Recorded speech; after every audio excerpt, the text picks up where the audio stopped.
Hey. Willy! God damn it, what? What? Hey, Willy, do you think I'm, well, weak? Mentally or physically? Both, I guess. Yes. Okay, just checking.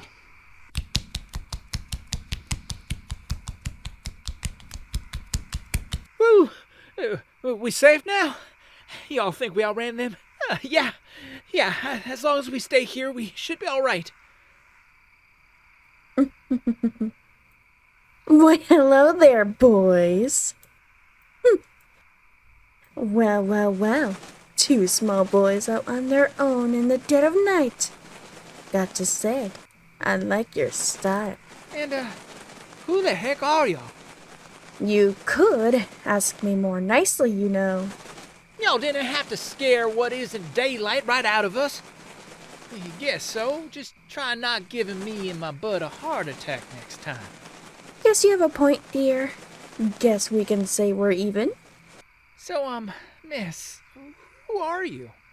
And what are you doing out here so late at night? Well, aren't you more of a gentleman? Name's Michaela. I'm a fruit bat.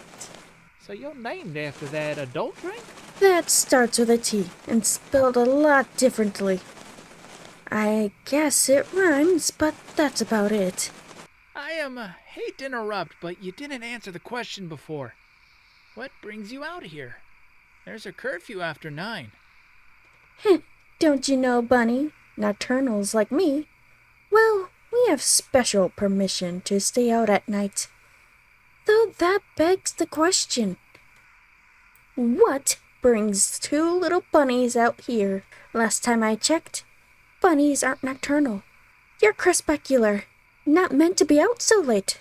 Now are we? Oh, well, you see, we're thieves for food. We're orphans after all. I suppose that's reasonable. Gotta be careful. If they find you out after hours, you could easily get in trouble. Yeah, no kidding. Especially since we're already wanted anyway.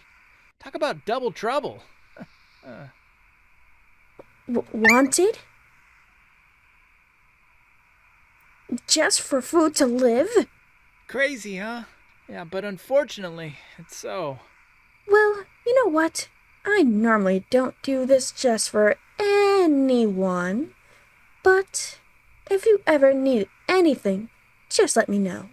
I live in a tree home in the northwest part of town. So if you ever need anything, or just want company, you have my okay. Wow, really? Yeah, that's extremely nice of you, but you don't even know us, so. Let's just say you two are different. Innocent, pure. You two give out sweet vibes. So I want to help out. Well, thank you. It's very appreciated. No problem, honey bunny. You take it easy, all right? I should take off now. A long night ahead of me. Take it easy out there.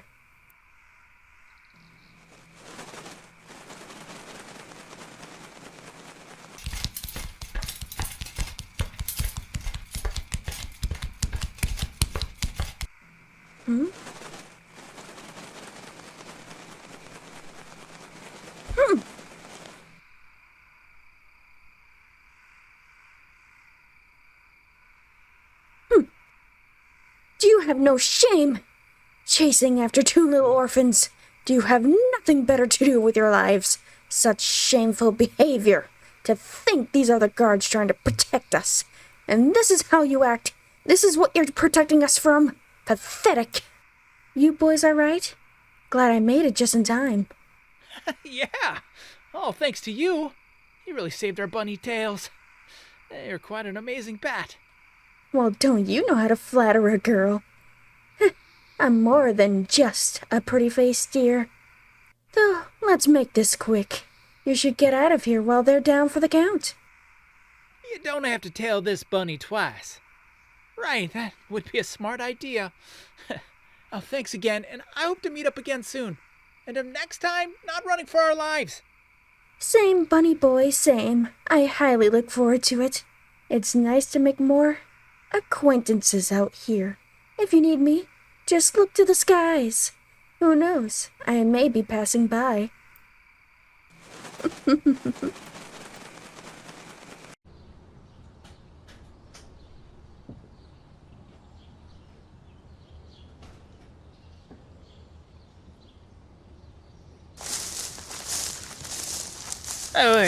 Anyone else hear like wings flapping or something? Huh? Oh yeah, like tiny wings in the breeze. Call, call. Hold on a moment. There you go. Another successful delivery. Hell, I do say. Aren't y'all the cutest little mail carrier this side of the aisle? Thank you. I get that a lot. Pardon me for asking, but you look like a bug. I don't think I've ever seen a bug citizen before. 'Cause I am a bug. Named Cicely. I'm a silk moth. But that's only 'cause, well, just like hybrids, bug people are very rare. There's a whole village of us deep within the aisle away from everyone. What? But why? Don't know? There was a okay, not so tiny, but a bit of a war between the animals and us bug people. We weren't very liked 'cause some of your people have phobias to bugs. Sadly, a lot of my people died in the process. That's why we have our own village away from the people. What? Come now, that ain't right. Just some people freak out doesn't mean all y'all should stay away. Plus, I like bugs. They're pretty cool to me. Welcome to the world, Willy. Stuff like this usually happens. The kings and queens usually cater to the crazy just to keep them on their side. One thing I'll agree on. When you cater to even the stupidest of things, it's easy to gain trust, yet do suspicious things behind closed doors. Happens all the time, really. That's just awful, if there wasn't more of a reason to hate the kings and queens. But wait, if there was a spat between animals and bugs, how are you the mail carrier around here? Yeah, shouldn't y'all be the mail carrier in your own village? You would think that, huh? You see, I thought by being the mail carrier here would show people us bug citizens aren't all creepy crawly, but can be cute and cool too. Just like hybrids, we're not all weird and scary looking.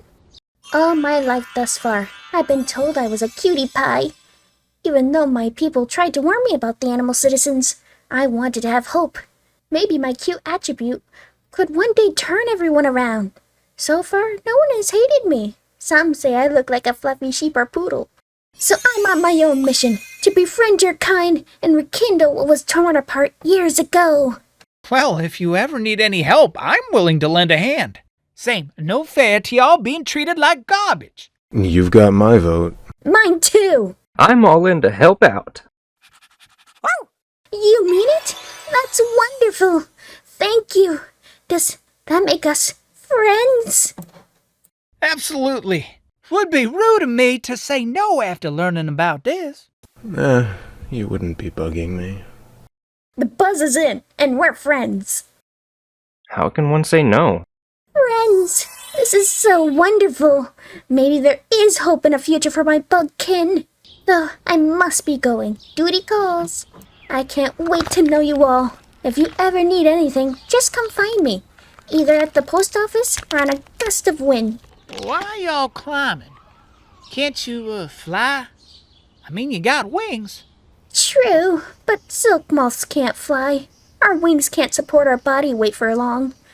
But we can glide on a gust of wind that goes by. But wait, then why do those bigger bees fly when it's the same deal? I don't want to talk about it. Somehow they defy logic. And there's my flight. Until we meet again, friends. So, what is this stuff again? Not really sure. It's called the Grimace Shake or something. So it's just a milkshake then? For the most part. Hell, no problem then. Let's have a guzzle. I don't know what their problem is, y'all. I like it. I wish I had more. I made you something. Wow, you made me something. Yes. Here. Wow, thanks. It took me 30 minutes. It's, neat and all, but, why did you make all the different kinds of faces?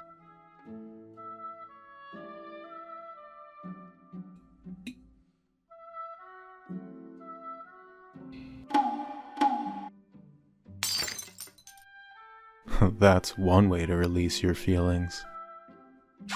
Kidding me.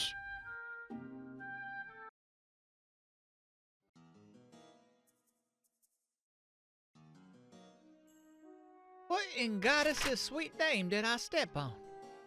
Well, looky here. What is it? It's one of them fancy comics. Y'all know the one you get from the store? Who would drop something like this? Seems in good condition, too. Who knows? People can be so careless. Though that doesn't matter to you. You can't even read that well. Just 'cause I can't read all of it doesn't mean I can't enjoy it. I can appreciate the artwork that goes into it. Maybe the pictures alone can help me understand what's going on. How can you understand it if it's just pictures? Don't you know a picture can say 1,000 words?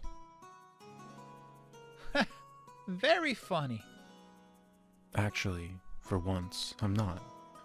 Thing is, there are some instances where a comic is wordless, where the reader interprets what they're saying or feeling, and the emotion without even having to write anything. And people just understand? Of course, especially if done well. An artist doesn't have to write anything to say something.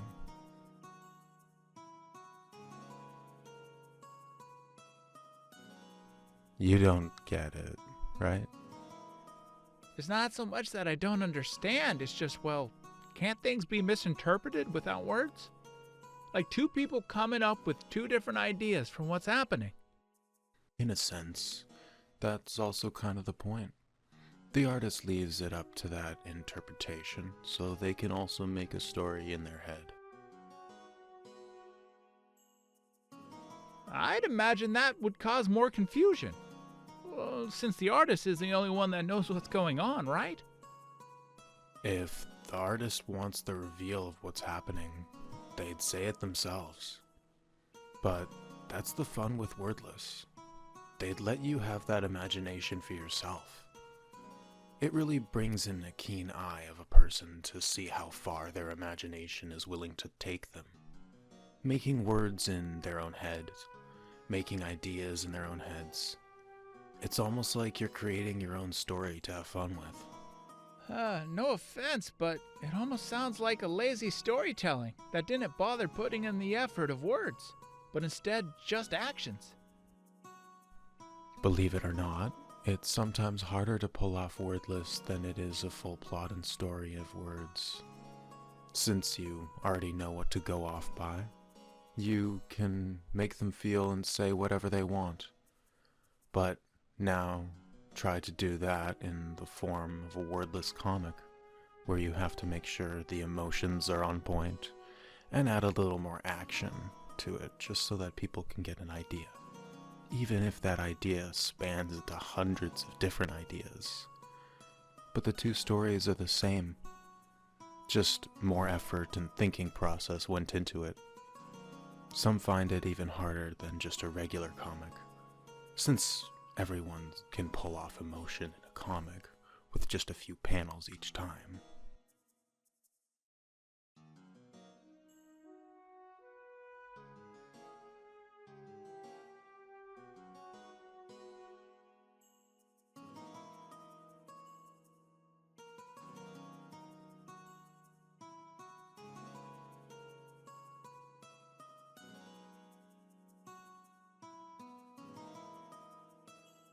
What are you all doing? Proving a point. What are you talking about? You were just staring at me awkwardly for a moment. Because that was your interpretation. I didn't say a word, right? Your mind was left to wander and wonder what I was implying or doing, like how I was looking at you. It was clear without words that you were confused, while I was staring at you, making you believe an awkward moment was happening. While others could have interpreted it as me trolling you, or trying to get into your head, or me trying to teach you a lesson.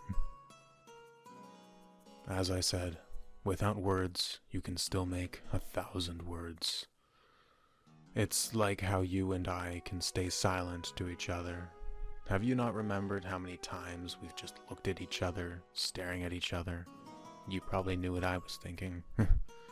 I knew what you were thinking, even without saying it. The expression and tone said it all. That's how wordless comics work. Well, I'll be Andy. You should know about comic creation. You must be like a comic enthusiast. Not at all, actually. Wait, what? You don't mean to tell me that you knew exactly what you're talking about, but you don't exactly like comics? Not that I don't like them. I'd just rather read a book is the thing. Don't you know I'm more for realism than fantasy? Sure, 'cause, yeah, that makes sense. Then how do you know so much about comic creation when you don't even really care for them? I've read a few, don't get me wrong.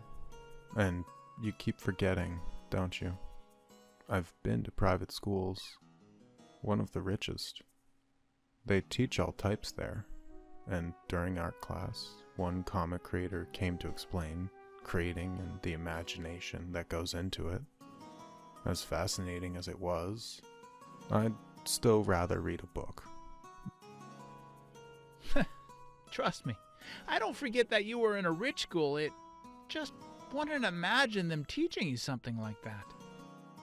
Yeah, especially for the rich. Isn't comics kind of the gambling profession? As cool as I think they are, it's a gamble, ain't it? Not the best way to get rich fast. You'd be right there. It is harder to push out comics or any type of artwork, especially an original, than an already pre-made, already existing franchise. But people, regardless of less interaction, like it all the same. Besides, you may get lucky if you have a publisher on your side, or if you know someone. And besides, not like there's a full day job anyway. A lot of people make it as a side hobby. I can respect the hustle, though, well, as long as the story doesn't suck. Problem is, the reason I don't really like comics is because the story sometimes just sucks to read. It's that time I'm never gonna get back. Can't there be a bad book?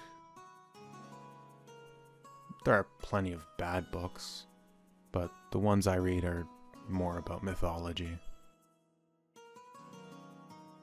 But you just said you weren't into realism, not fantasy. Mythology isn't fantasy. It's more of ideas and theories. It ain't realism either, Bunny brother. Perhaps not, but it's the beauty of it to me. It is its own myths and ideas, theories and speculations. So it can't be wrong when it's myth, but it can't be right because it's an idea. It's like having a discussion in your head of whether or not you want to believe what is written. Even the things you read are trolled just like you are. I'm a book of a different cover, Stanley. No kidding.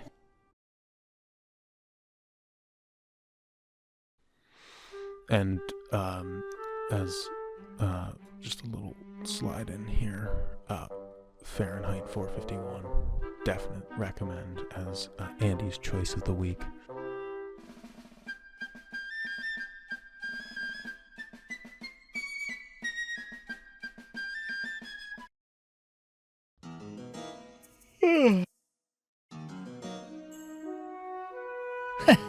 Seems like Andy's gone and done it again.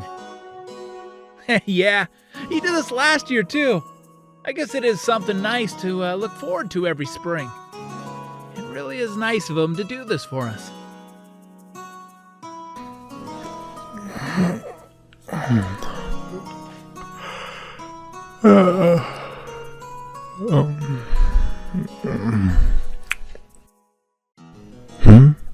Huh? What? Morning? Morning, bud. Glad y'all now awake. You are? Well, yeah. Now we can thank you properly. Thank me? For what exactly? How come now? Y'all tried to be coy last time, so y'all don't need to fool us this year too. I honestly have no idea what you're talking about. The springtime egg hunt? Ha! Classic Andy. To pretend we don't get it. Yeah, but we ain't falling for it this year. Can't wait to find all your eggs, Andy. And just like last year, we'll share them with you. Yeah, thanks again, Andy. This is a really good way to start the day. But I didn't. This can't be right. I hadn't done anything last night. I thought of maybe... But then the store was sold out of egg items this week. Thought perhaps I'd do it next week. I could if they restocked. So, how?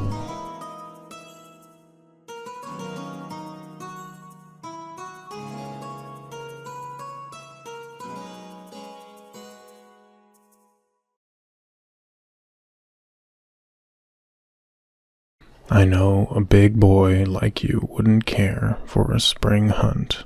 Happy spring, spring bunny. He's real?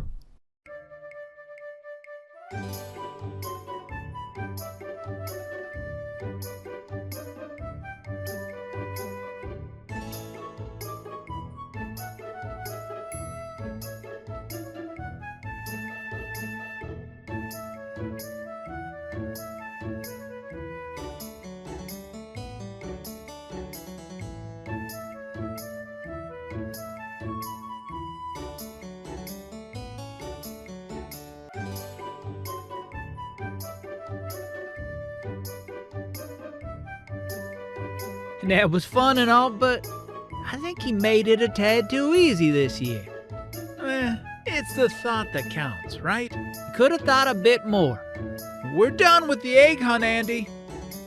No suggestion, bud. Make it a tad harder next year. Willy. What? Did y'all give yourself a basket this year? Andy, you okay? That was such a sweet idea of yours to have them on an egg hunt this spring. The look on their faces was adorable as they were searching for them. Thanks. But I also did it to finally troll that troll. I gave him a basket as well. I just wish I could be there to see his face. Probably confused the underworld out of him. It was also a sweet gesture too, you know. You gave them a sweet morning with sweet treats, and even technically a sweet thought of something that could be real. Huh? Yeah, I suppose so. Well, in the least, I'm glad I was able to make their day. And really, I think that's all that matters.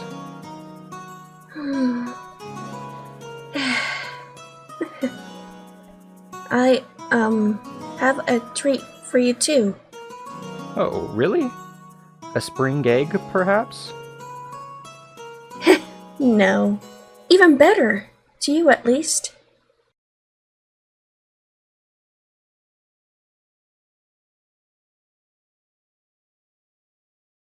Really? You're letting me have? Yes, but only as a treat. But every once in a while, I guess it can't hurt. You're the best, sis. And you know, I'd never let that happen again. Well, at least let's hope not. Now I kind of feel bad. If you want anything, just let me know. Well... There are those new roller wheelers downtown. Yes, you can have them. This really is a good day.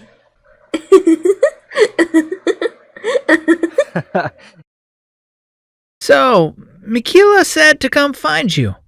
That you can help us. Well, to a degree. Wow, thanks. Yeah, this looks great. So, what's your name, guy? I mean, we should at least get to know y'all for helping us. Name's Reg. I'm a honey badger. I'm also a pretty laid-back guy, so you can trust me, no probs. So, how old are you? I'm gonna guess 16 or 17. No, but I'll take it as a compliment. I'm 21, little dude. Y'all don't look it. Thanks. So, y'all work or, Well, yeah. I help the blacksmith here with heavy lifting.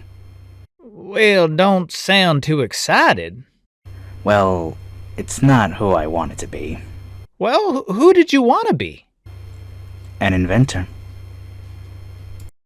But seeing how our world is and no opportunities whatsoever, I figured I'd either give myself a pity party and do nothing with my life, mooching off my parents, or perhaps a friend that doesn't even care, and live in a small room that they give me and just exist for the rest of my life, or I'd at least choose the closest thing to inventing and be happy with that.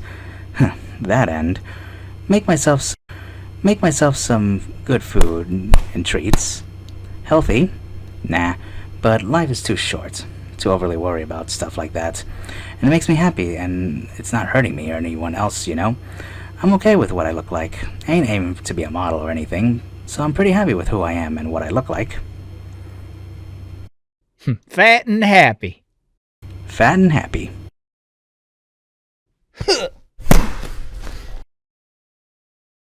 Oh boy! Well, so much for not hurting anyone. So sorry about that, little dude. Ooh, no! No, I'm fine. I could take it. Resilient, huh? Nice. I think we'll be good friends, you and I. No doubt, no doubt. I don't see what's so interesting about these things. Buck, buck, buck, that's all they do. What's so fun in that? Can't even teach them to do anything else. Ah, you stupid buck toes! Why don't you learn to be something useful besides dinner?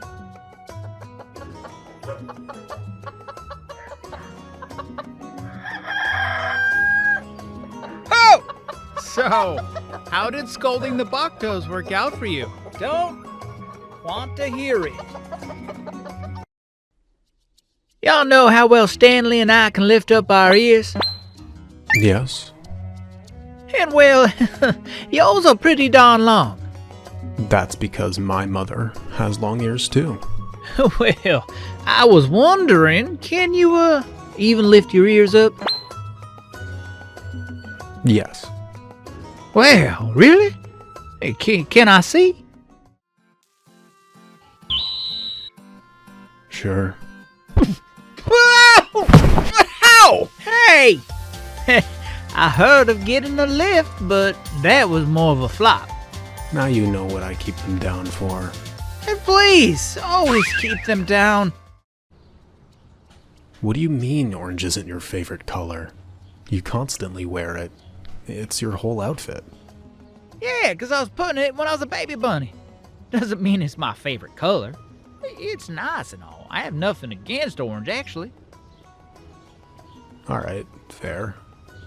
Then, what is your favorite color? Oh, well, I love the color green. It's like my all-time favorite. Like Stanley's shirt. Exactly. Just the problem is, green isn't exactly my color. You know, I can love the color. It doesn't mean I look great in it. I've seen you wear green before. You don't look bad. Yeah, but we all know orange is my signature look by now, and I'd be lying even to myself if I didn't say I look good in it. It's like how you look good in your green hat and blue hoodie and red bandana. I didn't always dress like this. It's just the thing I grabbed before running away. It's the least noticeable thing I could find. If I wore one of my actual fancy coats, I'd stick out like a sore thumb. And we don't want that. Don't worry, pal, I get you.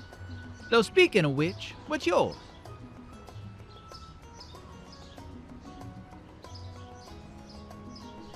Blue. How come I'm not surprised? Well, why would I wear a color I dislike when I know I'll be wearing it for a long time? Besides, blue is comforting in a way. Suits you too. Exactly. Well, how about you then, tree climber? Wait, what? We're talking about favorite colors. Mine is green. Yes, I know yours is green. I've been with you long enough to figure that one out. But I know, but whenever you see something green, automatically you want it. Though I remind you, you can't. And how you kind of admire Andy's giant green backpack. I'm kind of, observant. Plus, I'm your best pal. Of course I'm gonna know your favorite color. I just don't know Andy's yet. Guess don't underestimate the quiet ones. But now I feel bad because I don't know your favorite color. And, you could probably guess his favorite color.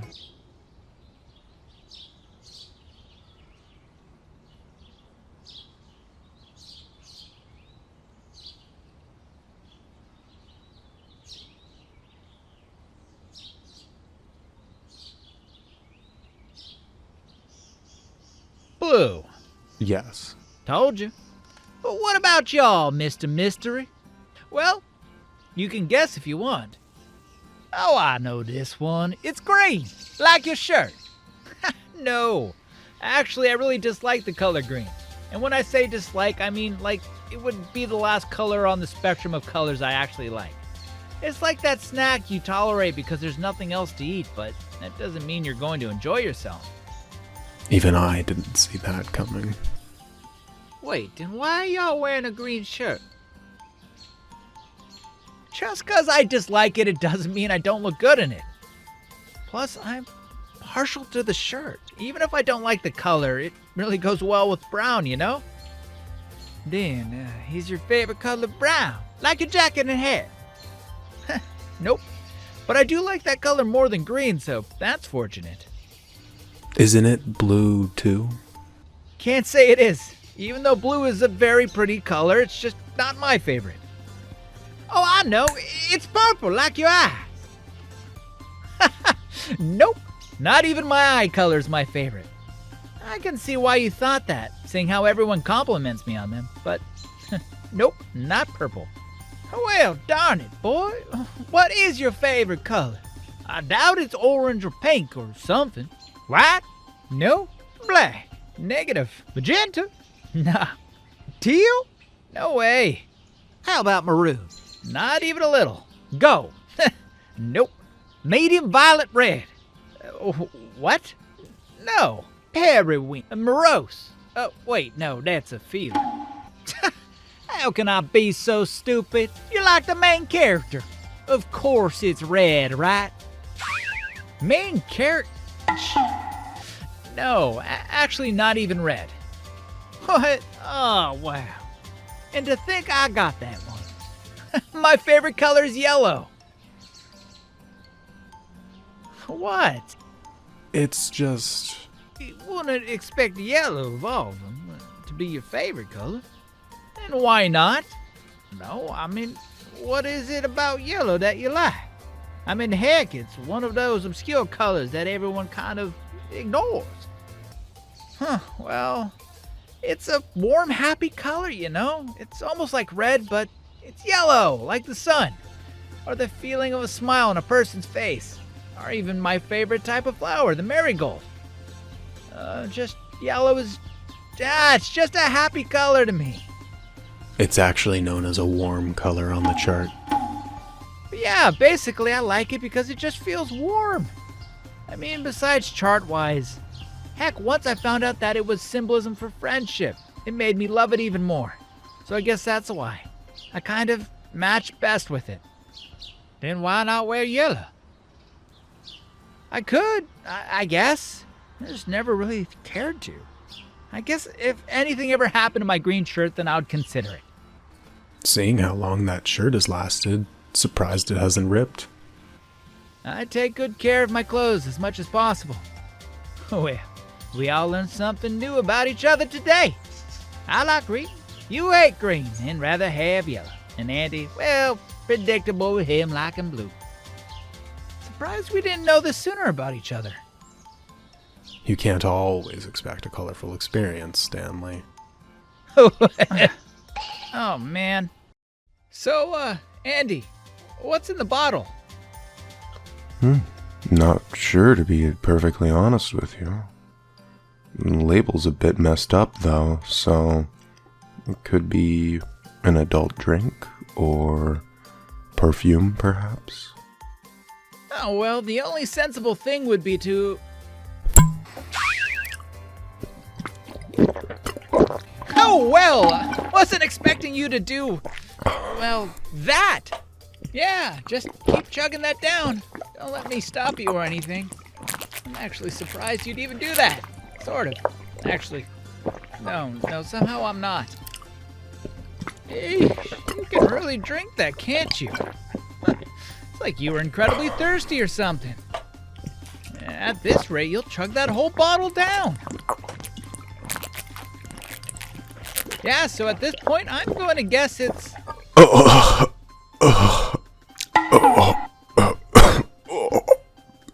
Perfume. Good to know. So, hey, remember how you said you liked the color yellow before? Huh? Yeah. Why? Well, I figured you'd never part with your shirt, but I got something that I know you don't care if you had or don't have. I'm not sure what you mean.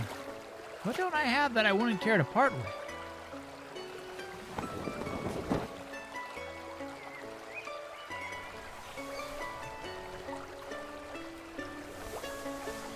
I got you this yellow one instead. It's not much, but I figured you'd at least be wearing something yellow.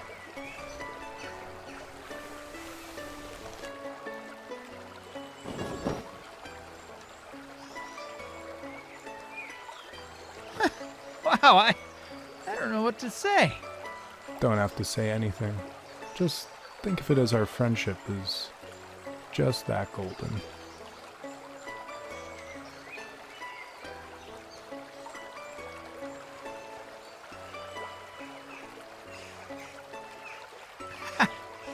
Hey, I think this is the one pun I actually don't mind.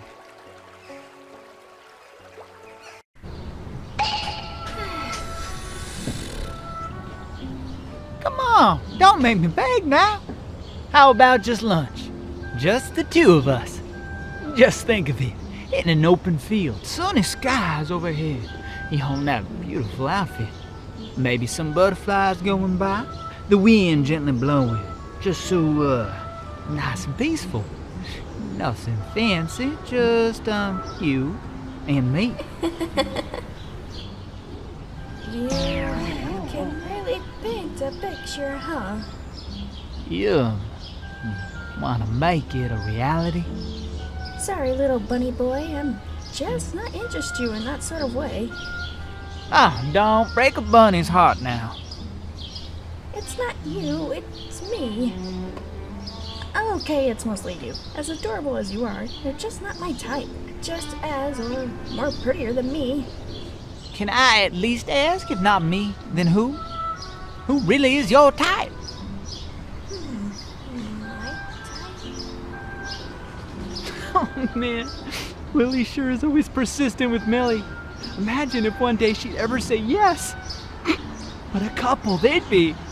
I mean, just imagine. Andy, are you even listening? Andy! You weren't listening at all, were you? Listening to what? That's a no. No, you weren't. Sorry, must have spaced out for a bit. Not like you to do that. More or less. So, talk about imagining things. What were you thinking about? No, it's nothing important. Hmm?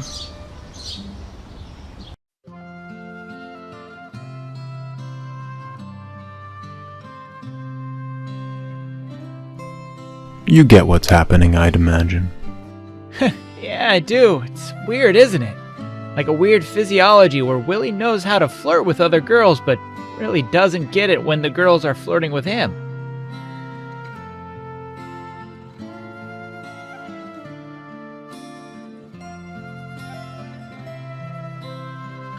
Okay, I think since we're alone, I can ask the real questions here. Huh? I don't get it with you. You're an orphan, just like Willy. No education. I had to teach you how to read and write. And yet you know of philosophy, intimacy, methods of ideology and idealism, even if proven false. You have a good idea of how the economy works here, even without me having to really explain it. Knowing all the costs of things without ever being told. Heck, even knowing some things are literal myth or mythology. So I must now know at this point, how in the world do you know all of this, while I still have to explain it to Willy, who is in the literal same boat as you are? I know Willy calls me a mystery, but you're literally a mystery and a half to me. Well, And don't say it isn't much of anything or just a thought either, since you really didn't explain it in the past comic either, even if it wasn't canon. Yeah, I know the poorly drawn one. Alright. You see, alright. Don't think me bad, but... What? Question mark. I always kind of purposely like to eavesdrop on people. Wait, what? Well, ever since I was a baby bunny, as you can imagine, it gets really lonely. So I would purposely find someone talking to another. I'd hide behind a wall or a bush of sorts and just overhear their conversation. I always found it pretty fascinating on what people would talk about. Even if it was a bit lewd, mind you, of their time sharing the details with their best friend of that perfect night they had. But I always go around hearing what people had to say, every topic, and how enthralled they were talking about it. You do know that's a literal breach of privacy. Of course I do, but it's how I learned. And you learned all that with just a year without knowing Willy? No. No? Even when knowing Willy, whenever he took his naps, I'd run back into town again to listen to more people. It was kind of like a radio show for me. I mean, as you can imagine, I didn't quite understand everything at a young age. That some things didn't really click until I got older. That's when I learned more about that whole intimacy stuff, because just so happens, people just love to boast about it to their friends, as if it was some big achievement in their lives. It kind of amazed me on how deep a conversation would go into, and how enthralled people were just to talk about their favorite subject, even if it was clear that the other person they were telling it to had no real true interest in anything they had to say, but did it anyway because they knew they were making their friends happy. Talking about religion, love, the money they got, the hobbies they enjoyed, mythology, even the little things like fishing and board games that people would go on and on about. Even if, again, the person had no true interest, but like a true friend listened to them. I guess that's also how I became a good listener. Willy would go on and on about food and what he loves about it, even before meeting you. And even though I had no interest in it, I still learned to listen and be happy because just seeing the smile on his face was good enough. And I'd at least try to get into it like he did, even though I could never match the love of food like Willy does. But watching and listening to people and how they react is kind of how I learned everything. And now? Well, still do, purposely. But there's literally no need when I can teach you anything you want. Honestly, I don't think it's about that anymore. What do you mean? Honestly, I just like seeing people react with their friends. Seeing them happy and laughing about topics. It's almost a comforting feeling knowing even if life can be hard. It's always nice to see friends and others interact with each other so nicely in some of the villages. Heck, even with bad conversation, I always listened in on. Whenever it was them fighting or something, and even me wondering why they can't just sit down and talk their problems through. Since yelling really doesn't solve anything. That if they could be just civil for a few minutes and calm down, that perhaps they could eventually reach a middle ground, or at least agree to disagree. But honestly, it's become such a habit for me at this point that it's like second nature to either hide in a bush or high up on a building ledge and overhear them all talking and interacting and hearing about a person's hobby and what makes them happy or upset. Really, I have no idea what caused me to like doing it, but it's a thing I kind of end up doing. Ah well, boy needs a hobby. Guess that explains a lot about how you know the things you know. I know it wasn't the best way, but, it was my way, I guess. This is the way to the river, right? Yeah, so while we fish for some lunch, Andy can do the trading thing he does in the nearby town. Maybe we should have been traders. Could have gotten some good money out of it. Yeah, but instead you decided that we should thieve instead. We're lucky to have Andy in our group now. We don't even need to thieve as often as we used to. Hey, it's not like I wanted to do it. It was really the only thing at the time that I had in my mind to keep us alive here. Though he's a lifesaver, literally. Without him, we'd continue to starve. But once we get to the river, you fish, and I'll skin the fish for lunch. Maybe even gather some firewood while I'm at it. Sounds like a plan, Stan. Please, never say that again. Yeah, sorry. Alright, all I need now is my survival knife to cut the wood and the fish. Wait, where? Dang it, Andy! No, I can't read. Okay, judging how this is in my pocket and the knife isn't, easy assumption here. He took my knife. Hey, Willy, can I use your survival knife? Seems like Andy took mine for whatever reason. Oh, Andy didn't take your knife. He took mine.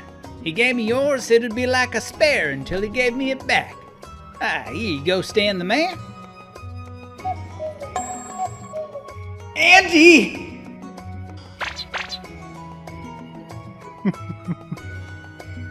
Stanley? Yeah, Andy? I can't seem to find my glasses. Can you help me find them?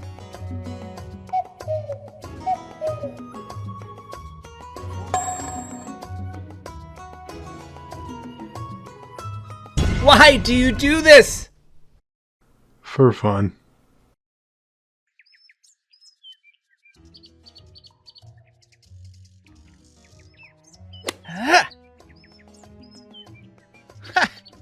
You know, this golf thing isn't half bad.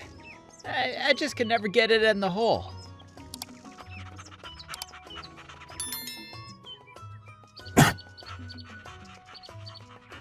Well, no one told you to chase after the fake cotton practice ball.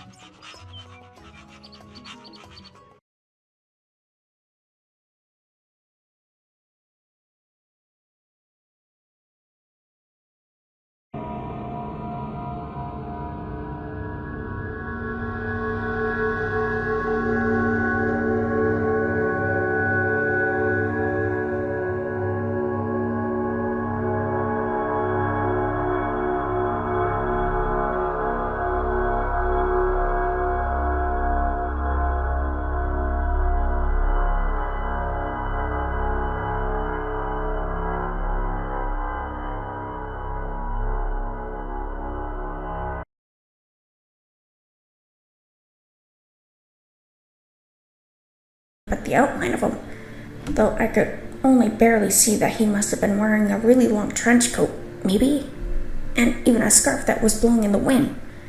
And the most noticeable thing was his hat, but I couldn't see the colors. They were all darkened as if he was one big shadow person. And even though he showed a gentle smile, I knew looks could all be too deceiving. He started to walk closer to us as we backed away. The fact that we couldn't even see him scared us half to death. Edmund worse than me, shaking in complete fear. As he walked, he would examine us, getting a good sense of who we were. As he looked, it seemed he had sympathy and empathy, but my mind wasn't on his expression. It was on protecting my brother at all costs. I was practically angry and irritated. I even showed it. And he saw it, which changed his expression. He wasn't confused, but he almost looked surprised. I kept Edmund in the back of me thinking it was going to happen again. I wouldn't allow this to happen again. I would have to think fast if he were to even make a move on us. He looked down at us and finally asked, "What a peculiar sight. One wouldn't see such a thing in the city, or at least not in plain sight. Especially since children, if alone, aren't usually roaming the streets like this. They're taken to the orphanage and raised there. To see such tiny boys roaming around, well, it was the last thing I thought I'd see today. But I suppose regardless of that, the real question here is, who are you two?" I gulped and gained the courage to speak back. "What's it to you?" He stood up straight, admiring what I had to say, that I wasn't even intimidated. Just leave us alone. We've been through enough already. We're no one, okay? But if you want to kill us, kill me instead. Just spare my brother." Emily looked at me as if I were insane. "No, kill me, not him. I wouldn't survive without my brother. He'd make it. I know he would. Just spare him at least. No, Edmund, you're all I have left. I wouldn't." We both glared at each other, thinking the worst was going to happen. But then we heard a chuckle. Oh. We looked at each other. We didn't see what was so funny. I was almost insulted. How could anyone find this humorous? Edmund would hide behind me as we would stare at him. He was smiling. Perhaps he thought of it as a sick game, a sadistic game of children trying to survive. At this point, I knew I couldn't trust him. If he was laughing at our misfortune and our fears, then what was there to trust? I demanded, "What's so funny, guy? You think laughing at two little boys who lost everything is funny? Not living amongst rats and roaches trying to live is all but humor to you? Careful, Eddie." We looked up at him as he answered, Not at all. If anything, I do realize what you two must be going through is a horrible fate to have. But the reason I'm chuckling is because it's just... it's like something out of a story. "Huh?" he explained. Two small boys among the streets trying to survive. Living and trying to conquer the hardships without the world knowing of their own existence. Such a tale that would make, would it not? You two are really quite courageous and brave to be in this type of situation. Any other child, well, most would succumb already, sadly hearing of another death on TV. But you two brave individuals who refuse to die, are living even in these terrible conditions, seem to be for the most part still kicking. Even you, a small boy like yourself, and the bravery you showed to talk against me, and to protect your brother is something most admirable. We're all we really have left. I don't want to lose my only brother, especially not my twin. Mind telling me of what happened, child? What caused this all to happen, even in the first place? I hesitated for a moment. Should I really tell him our story? Should I really reveal to this stranger who we are? I looked over at Edmund and all he could do was look down and shrug. I I took a sigh and gained the courage to walk up to him as he knelt down to listen. I would just look at him as he looked at me, waiting.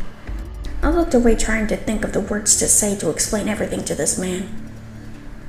I know I shouldn't have, but at the time, what did I have to lose? As I explained, he nodded while examining everything, and jerked by our tail. When I was finished, I looked up at him, practically startling him. So if you want to kill us, go ahead. It's not like we have much to live for after this, and I'm not even sure if we'll even live through the winter, so I guess we would die either way. He chuckled, responding, Kill you? No, not at all. I know I am nothing but a stranger to you two, and have every right to feel intimidated and fearful of me. A man you don't even know, and my looks can certainly make one back away immediately. However, I am not at all who you think I am, and I think I have better plans for you two. How should I put this? You two are quite unique, to say the least, and I'd be a bastard. Let's just say I'd be a man against my morals if I left two little boys to fend for themselves any longer. I have very special plans for the both of you. How would we know this? How do we know you're not going to... How do you know this isn't a sick lie? A sick game? I wouldn't think twice of it. You will soon realize who I am and what I do. Again, I would be a man against my good moral calling if I did anything cynical or sinful. No. Instead, I will take both of you in as my own, if you accept. But in the harshness of the winter months that will soon be upon you two, I think you will have no choice but to accept this offer. You even said it yourself. You didn't know if you would survive those months ahead. I can give you what two little boys need: a real meal, a warm bed, shelter, and a roof over your head with clean clothes. And you two will have a great responsibility far beyond what you can think now. Think of it this way, little boys. Fate led me to you. Don't mistake it. What's fate? He looked down, remembering how young I was.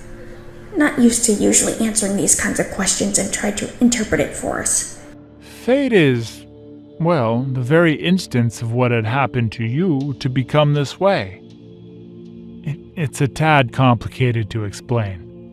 So in better terms, God led me to you. He has plans for you boys. He knows you had suffered long enough. He saw your strength, and today he accepted you too, and I, to find each other, and for I to take you in, to take care of you the way two little boys should be taken care of, and have your lives restored back to some normalcy. Do not reject his gift of mercy, nor even my own generosity. I offer you a home to stay, to raise you to. Will you really not accept that? I think one would in this circumstance. I promise you I am no evil sort, or you'd be dead by now, or I'd leave you to never look back. So, little ones, will you accept this? Edmund and I looked at each other. Edmund wasn't quite sure, and neither was I. Sure, he made quite the forceful argument. His voice was even calm, almost welcoming. Almost how our own father's voice would sound, but more on the wiser side, like a gentle giant talking to us. Mixed feelings overwhelmed us, and in all honesty, I felt too tired to fight back anymore. We sighed, thinking even if he lied, even if he deceived, even if he was something that we were afraid of, even after everything he had to say, we finally caved and accepted his offer. We slowly grabbed his hand as he would walk us out of the alleyway. I felt the warmth of his gloves. It's been so long. I almost felt weird holding an adult's hand. I was raised to never trust strangers, or even really much talk to one. Deep down, I really wanted to believe his words were true, especially if that meant Emmett and I would have a home again. Any home sounded nice, sounded heavenly. Besides, we'd die one way or another anyway. We really had nothing to lose out of this, so if he killed us, well, it was either going to be him or winter itself, so it was a real risk I was willing to take. He looked down at us and saw that we were afraid, our eyes looking downward, too intimidated to look up at him directly, not knowing our next destination ahead. However, he knew we would soon adjust and learn about who he was. Well, partially. But we'd learned that he was nothing to be afraid of. Actually, much, much more than that. Though, as we were walking, I felt odd, almost like an overwhelming feeling of just being so tired. I believe I overdid it. I normally kept my energy just right so I could walk around to find food or shelter. It's been so long since I talked to anyone for so long. Even just yelling took so much out of me that I even stumbled onto my knees, startling the two of them. Eddie? Eddie! The stranger immediately got down worryingly and asked, Are you all right, child? You were just fine a second ago. I tried to think rationally and only could conclude to one thing of just how tired I was, responding with, I think I just overdid it. Overdid it? What do you mean? I normally save all my energy to find, food, shelter, and that's it. I don't remember the last time I talked for so long, or even yelled either. My brother and I were mostly silent all these months. I think I just overly tired myself. I'm sorry, but I can't walk at the moment. Can you give me a minute at least, if that's okay? The man looked at me with sympathy. Truly, I was in no shape, skinny like a skeleton. Knowing that I've been through hell and back, he knew I wasn't going to be in good physical condition, but wasn't expecting to see me fall to my knees either after that. Then again, after some realization, perhaps it was warranted. He became stern and his voice more serious in tone. You won't have to walk any more than you had to these last few months, child. He then startled the both of us when he picked both of us up, even saying calmly but sternly, I will carry you to your new home, and from there I will take care of you. You two have suffered long enough. Relax yourselves. I promise my life you are safe now. There is nothing more to fear. After hearing him say that, I can't explain it, but I wanted to cry. But almost happy-like. I still had no clue who he was, but I almost now in this moment believed him. I couldn't explain it. He was like our father when he smiled, but our mother when he talked. A literal two-in-one of our own parents, which is all I could have asked for in our situation. Even feeling so safe and warm in his arms. After freezing for so long, my body warmed up with emotion, but in the best of ways. I closed my eyes on his shoulder and said softly to him, I believe you. Making Edmund look at me surprised along with the stranger who wasn't expecting that. He smiled happily and contently, answering back in the same tone. I'm glad. He walked us to his home, which would then be our home. And ever since that fateful day, he's been our master. Though most importantly, and even better, he's been our new father.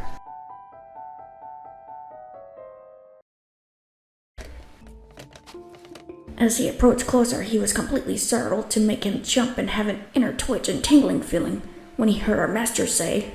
Our master rubbed his eyes and stretched slightly. It's late. You should be in bed by now. Sleeping like your brother.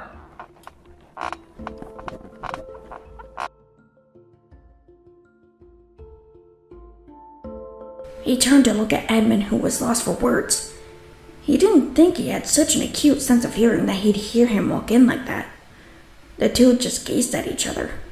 Our master was tired and exhausted from yesterday, and Edmund still quivering in his own contemplations. He would have said something, but instead just stared. He was too choked up to say anything. too afraid to open his mouth to speak. He thought of what he wanted to say, but it wasn't coming out like he expected. This only made the situation more discomforting and uneasy for him. He kept his pillow close. He couldn't take it upon himself to say anything, just hoping that our master would understand nonetheless through his eyes. His eyes that would tell of his qualms, his notions, his anxieties. But our master was too tired to recognize this. Our master soon asked, What's with the silent treatment? Speak your mind to me. What's wrong? Edmund said tensely, as if they met for the first time. I'm just scared. Edmund looked downward as if he was about to get scolded for his own notions, or just being in his room. Our master crossed his arms, asking, Scared? Scared of what? You are safe here, you know that. Our master was never the one to be precisely sympathetic when it came to some situations, but at this point, it almost seemed like he was. That he saw it in Edmund's eyes now. He looked like he was about to cry at any moment. That night. What if it happens again? What if they come back? What if they find me and my brother again? Our master nodded, knowing he wasn't truly over the affliction that he had dealt with. Not that he was totally surprised. He knew he went through what no child should have. Actually, more so surprised I didn't join Edmund in being frightened like he was. He went through a child trauma, and he knew it wouldn't totally pass anytime soon. He knew he couldn't say it wouldn't happen again, because he knew anything was possible. Especially being part of an agency made things like this even more so a possibility, that it could easily happen here, and was well aware of that kind of situation. Even if it happens again, if anything, I'd be more than prepared for it. But what if they come for... He was panting at this point, scared out of his mind. He may be able to dodge it or stop it, but what if we couldn't? That's what scared him the most. We got away unharmed, and if we were to have stayed just a little longer, they could have gotten us too. At this point, his voice was cracking due to his overproductive saliva glands, and his throat would hurt from the sinking feeling he had within him. I understand that you are worried and concerned, and that night has truly tormented you. But I can assure you, whatever does happen, God forbid, they would want me, not you. And I'd be damned if I let them even go near you. My senses are still on alert. They have to be. So even if they thought twice of taking you two, they'd have to fight me first. I wouldn't let anything happen to you two. You poor boys have been through enough already. So I'll make sure you're safe and secure, and that's my promise to you. Edmund looked down as he remembered me saying everything would be okay, and I promised him that. It was almost hard for him to believe, considering everything sure was alright for the most part, but at the same time wasn't. Well, for him. Eddie? Our master just looked at him, wondering what he was getting at. Edmund continued. Eddie promised everything was going to be alright, too, but it's not. You have what you should have. A roof over your head, clean clothes, a nice meal as I promised. How are these things not all right? What do you mean, child? Because my parents are dead. Nothing can bring them back. I won't see them again. And all because of that night. And that promise wasn't a true promise. He told me I'd wake up, that Mommy and Daddy would still be there. Now. He looked downward while crying, holding his pillow that was slightly getting wet due to his tears. It was apparent how tormented and as fragile his mind was right now, that he wouldn't go back to sleep so easily after this, and perhaps for a while he'd be like this, until he would overcome his fears. He'd be like this, quivering and shaking. This time, our master did show his sympathy and pity for him. However, our master just sighed. He knew it was going to take some time for Edmund to fully be cured of his affliction and grief. In his mind, he didn't know exactly what to do. He hasn't worked with children before, so this was new to him. He was almost baffled on what to do. This is nothing of what he was used to, nor had a full understanding of how to handle it completely. He even tried to think back to his childhood. But even he wasn't like this at his age. But then again, at the age of 5, he wasn't like this either. Nothing had happened to him at the age of 5 to cause this emotion. He could only watch Edmund cry and sniffling quietly to himself. He wanted it to stop. For the first time, our master's heart sank for Edmund's sake. He couldn't explain it, but he hated to see him cry. He knew he had to do something to ease him, though a split second of his mind was, why? Why now?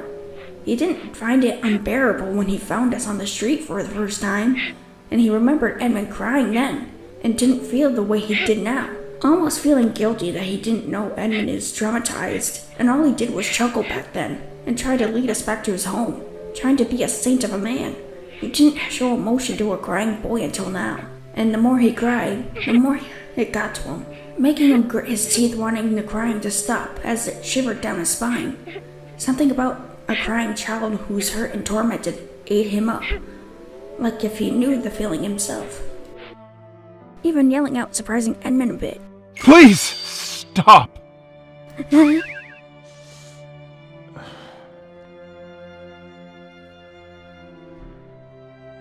What do you wish of me?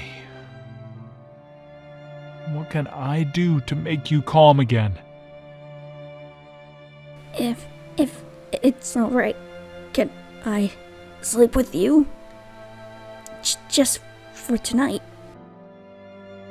He wiped his own tears away with his plain dark green pajamas. Our master nodded, thinking if that was the only thing that would appease him. Not only that, it was 2 a.m. and they both needed sleep. So what else could he do? He was never a father himself, even wondering if other fathers would allow this. And if they do, he would be up for it as well. That he would try his best to be a good father to both of us. And anything to stop Edmund's tears. He nodded, saying, If it will make you feel more at ease and make the tears stop, then I'll allow it. Edmund smiled ever so slightly and ambled over to him. Our master made room for him and batted to where he wanted him to go. Edmund nodded and got into bed with him. Once settled, our master pulled his blankets over him, trying to make him feel safe and secure. Soon enough, out of his surprise, Edmund cuddled up next to him. He never had a child cuddle him before. It was all so new to him. He seemed to even like the embrace. He knew now that he was truly a father, that we weren't just boys off the street anymore, that we were truly his sons. He wanted it to stay that way. He never felt the need to protect so heavily before, and not just the innocence of people. He wondered if this was really how it was to feel like a father, so protective and so displeased when a child cries. And it must be, because that's how he was feeling right now. Soon enough, he would wrap his arms around Edmund like a shield. The two cuddled up as our master started to stroke his little head, hoping to calm him. This was truly a new experience for our master. However, even after all that, he smiled slightly as the two drifted to sleep. Though all that soon ended when our master called us. He didn't come into the room. There was no need, since I had made a wall screen to contact each other in any room at any given time. I made it so communication could become more steadfast, so information could be directed to us the second our master needed us, such as times like these. I almost regret making it, considering we were all so comfortable. We had no desires to wake up and greet the day, not yet at least. Our master would look at both of us as we slumbered, knowing even though as peaceful as we were, we had to be awake. He said in a calming voice, Wake up, my children. You have a lot of training to do today. Just 5 more minutes. Time waits for no man. Now both of you get up or you'll be late. Edmund was still protesting. But that's just it. We're not men. We're boys. And boys need sleep. Especially this one. Our master was now losing all his patience and was getting agitated, scolding him. Do not make me come up there and pull you two out of bed. You will surely not like it if I do. Alright, already. I'm getting up. Just calm down. Good boy. Now hurry down. I don't need you too late like you usually are. He looked down at us and asked, What have you two been doing? You're 5 minutes late. This is highly unacceptable. Well, Master, you see... Never mind that. I don't want to hear your justifications anyway. I just want to see your actions. Pardon? It means I don't want to hear your excuses. I just want you two to train. It's bad enough you're late. You two are still novices, and you need all the practice you can get. However, those 5 minutes are coming out of your break. What? Come on! This isn't fair! It's only been a lousy 5 or so minutes. We have the rest of the day to train. Can't you cut us some slack for once in our little lives? I mean, we're only 10 years old. We work probably harder than any other kid who's alive. Give us some credit or something. We put up with this every single day. No other kid would. Most kids would have quit by now. But we still obeyed and stayed and did exactly what you've ever told us to do. So what gives? Edmund, stop. Shut up. I glared at Edmund, shaking my head the whole time, trying to make him to stop. I could just envision how hard we're gonna get it. Our master hates being talked back to. If anything, he finds it disrespectful of him and his training methods. I took a sigh and put my head down with a sweat drop appearing, thinking we're in for it now. And we're so dead. Out of my own curiosities, I took a slight look up at our master, who was glaring at Edmund, highly aggravated. You could see it in his eyes. He was not elated. Uh-oh. I do not want to hear back talk, Edmund. If you two wish to grow up to be responsible adults, then you should take your punishments as one. You two are almost your teenage years. You're not just little kids anymore. And what gives is me punishing you properly, so you'll be more encouraged to come down here next time I ask you to actually arrive on time. I don't care what other kids go through or how their lives are. This is your life and what is demanded of you. And I expect you to listen to the authority before you, which is me. Now, before any more time is utterly wasted, get to training at once. And if I hear any more mouth out of you, Edmund, don't think I won't ground you for your behavior. His voice slightly echoed due to how vast it was down here, so the sound wave of his voice would bounce off the walls. I was actually expecting a bit worse considering how much he hates being talked back to like that. I was pretty elated that it didn't go the way I thought, even happier knowing that Edmund was more targeted at than me. We both took a sigh and then we did what we were told to do nonetheless, and started our training. Couldn't bring himself to really write anything at the moment, though all thoughts paused when his ceiling screen turned on. He turned around to see who it was, only to find out it was his master that had contacted him. He leaned back in his chair, waiting patiently for what he had to tell him. His master glared at him. Those two boys you have chosen off the street. Our master's eyebrows rose slightly as he continued. We must use them now. You could hear something being slammed down on, as if his master slammed his fist down on his desk. Our master immediately stood up, astonished out of his mind, thinking his master had lost it, and responded, Now, of all times. They're only 10 years of age, and they haven't even completed half of their training, and you wish to use them now. Yes, however, for a valid reason. Good reason. What possible reason would be even slightly significant enough for you to even think twice in the slightest way of using them in their current state? He then showed this rare diamond on the screen next to him and replied, This is one of the rarest diamonds in all of the world. The Peruvian diamond. I have gotten intel by our agents that in the coming weeks it will be stolen. If the intel is correct, it will be on a Monday night, and as you know, the Conivery Tyrannical Bloodliners, or KTB for short, and their sinful leader are going to try to steal our diamonds for their own malicious intentions.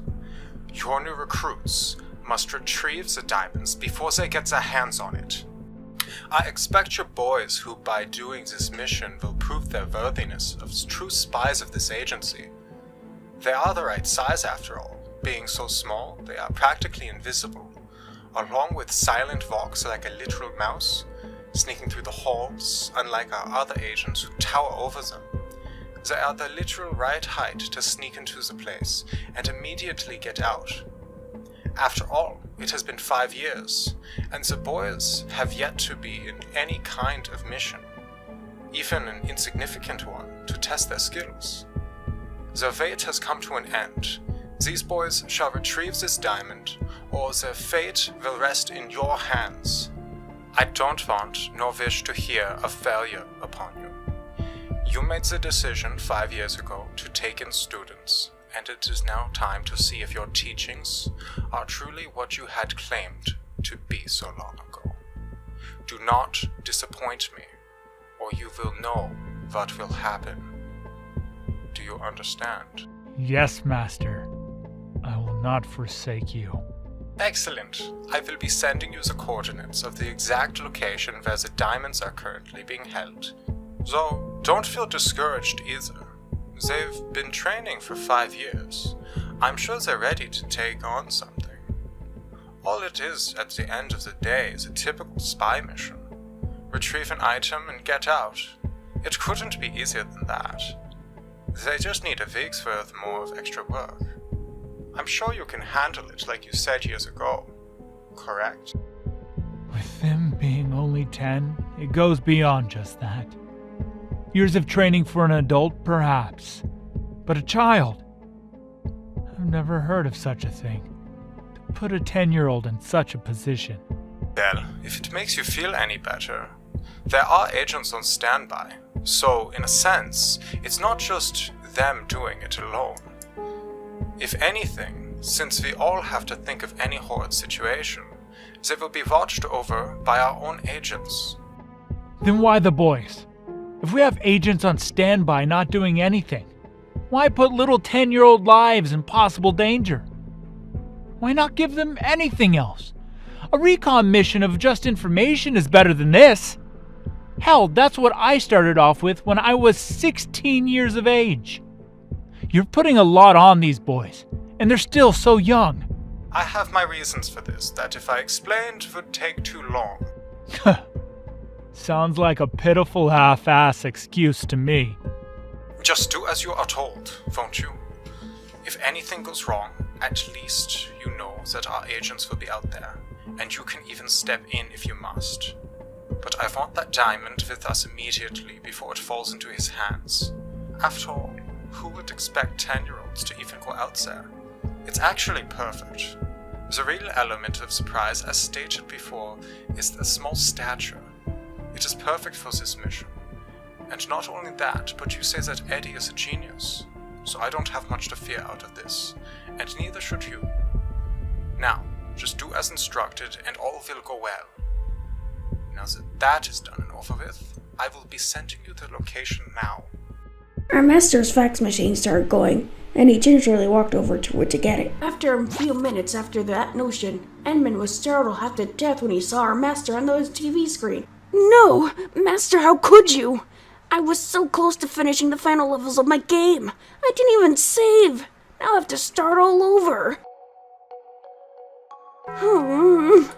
There are more imperative things in this world than little insignificant games that show no value. More to the point, you two must come to my office immediately. There's something I must tell you two that is of the utmost I could hear the urgency in our master's voice, so I knew it must have been something crucial to take. But the dimness of the room, well, we couldn't see it very well, or even at all. It was like walking into a room that was always night, that never saw sunlight. Only a few glimmers of tech or window is all we had. I didn't understand how our master could see what he was doing, or even slightly going to grab something without grabbing the wrong item. I noted he must have pretty good eyesight, perhaps even 20/20. It was our first time in his office being called like that, so his office was new to us. We were almost baffled on how we could barely even see our master who was sitting right in front of us at his desk. Good. Now if you would take a seat. We have a lot to discuss. But there was one predicament. We couldn't even see the seats. They were slightly in front of our desk, and we were a few inches behind them, ambling slowly even closer. The chairs must have been black plastic or something because they blended in. I looked down in hopes I would find some kind of shine of the chair legs. Unpredictably, they did give off only a slight glimmer, giving me some kind of awareness of where they were placed. I soon banged into the seat. I held on to the back of the chair and sat down leisurely. Careful. As for Edmund, he tripped over himself twice, even tripping trying to sit down. I took a slight sigh, waiting for him to settle himself. Woo! When that was all cleared and done, we looked over at our master to see what he had to tell us. I almost hoped we didn't agitate him for taking so long just trying to sit down. He examined both of us to make sure there was nothing more. He cleared his throat and responded, Now that you're both present, there is something vital I have to tell you. He looked at both of us as we pondered what it could be. He took a deep breath in and out, as if he didn't want to tell us what he was about to. But after a moment of collecting himself, trying to ease his own mind of his own worries and agitations of what his orders were, You two will be given your very first mission. Awesome! Our very first mission! I've been waiting 5 years for this moment. Now we can do what other spies can do that I've heard of stories about. What is it? When is it? When is it gonna be? He was over-exhilarated at this point. He could barely contain himself as he bounced in his seat. Our master looked as he saw the childish behavior of Edmund, even more so speculating this was an appalling initiative that his master had to come up with. It will be a week from now, on a Monday. The operation should start around midnight or so, but you must arrive earlier, much prior than when it begins. It is located within the richest part of New York, in one of the affluent and tenable manors in the city. See out Gated Community by Coney Island. Sweet, I can't wait. Wait, but one of the most... You want us to... One of the most richest and secure places in the city? Even though this is something rather unanticipated and is surely out of your league, I believe you two can do this. You've trained for 5 years, and it is time to test your skills. Spies do this type of mission all the time, so you should be able to accomplish this. I rolled my eyes, shaking my head while crossing my arms. I have never heard such a witless and ridiculous statement in my life. Well, so far. Talk about insanity. Is that so? Well, isn't it obvious, Master? I understand we are training for 5 years and all, but not too long ago even you said we were mere novices. Surely there must be someone else in the HQ who is highly more capable than we are. Shouldn't we start off with a straightforward task and work our way up to the higher responsibilities? After all, we're still learning the ways of a spy. This stuff just doesn't happen in just a few years. And being one of the richest secured, I've heard about that place. It would be a miracle to even pull that off with just Edmund. You need at least a team of adults working together in cooperation. I heard it's hard to even sneak in, seeing how much they advanced over the years because of the thieves. Even a professional would have a hard... Never mind a bunch of 10-year-olds running in like it's a playground of hide and seek. This is truly ridiculous. After my explanation and reasoning, it was completely silent in the room. It almost gave that discomforted sense, especially since it was already hard to see him as it was, and the stillness itself was reckoning. Just sitting there. I didn't know if he was incensed or not for talking back about what he wanted. Even Edmund didn't grasp what would happen. We both just stared at our master who had his eyes closed, just sitting in the dark, waiting. It almost raised a bit of my own anxiety. I think Edmund felt it as well. He didn't feel like hearing him or I getting scolded, even though we believed it would make sense if we were to wait. At this point, we were just waiting for the moment where he would open his eyes and scold me. I gulped and sat back in my chair. I almost regretted saying it. I put my shoulders up near my head, sitting still. I didn't dare say anything more. Maybe this wasn't a good idea. After a few moments of anticipation, he finally said, Eddie, I admire your sense of wisdom and insight, especially for a young boy your age. But at this current state of affairs, you have no other choice or option.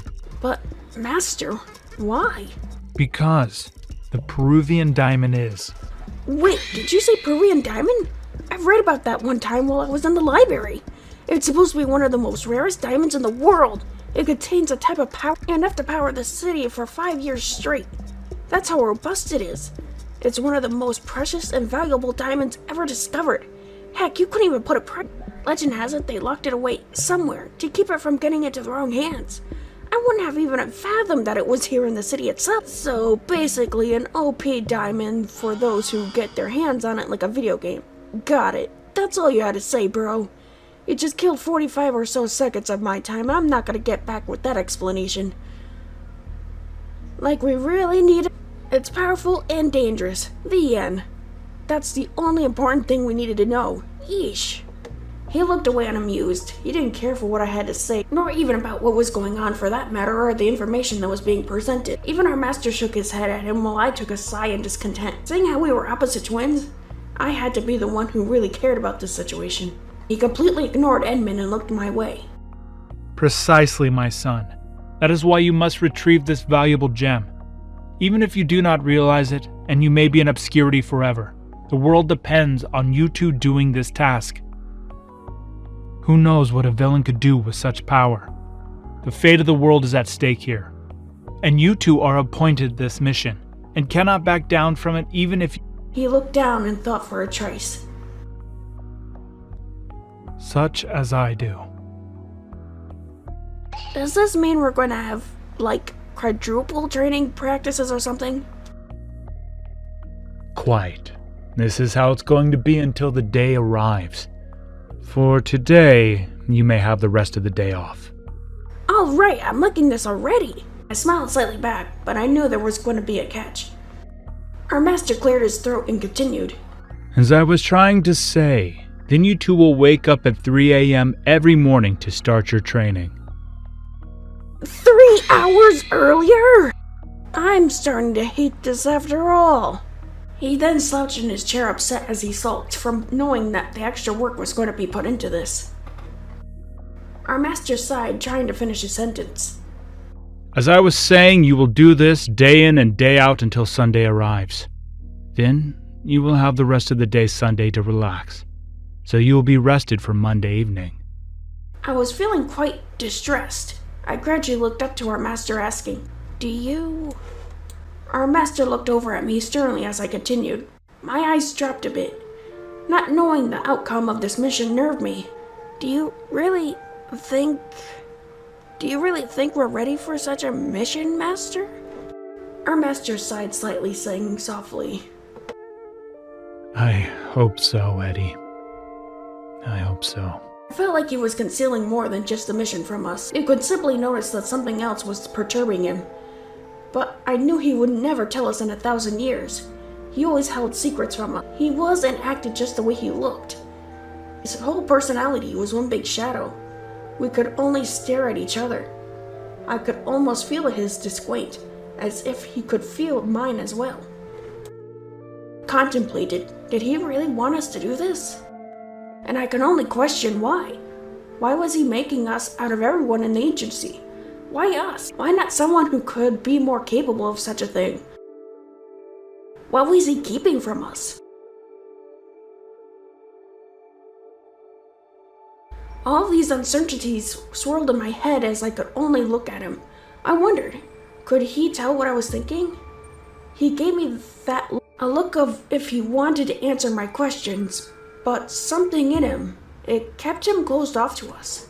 He then looked back at both of us and said, That will be all, boys. You are dismissed. Enjoy the rest of your day off.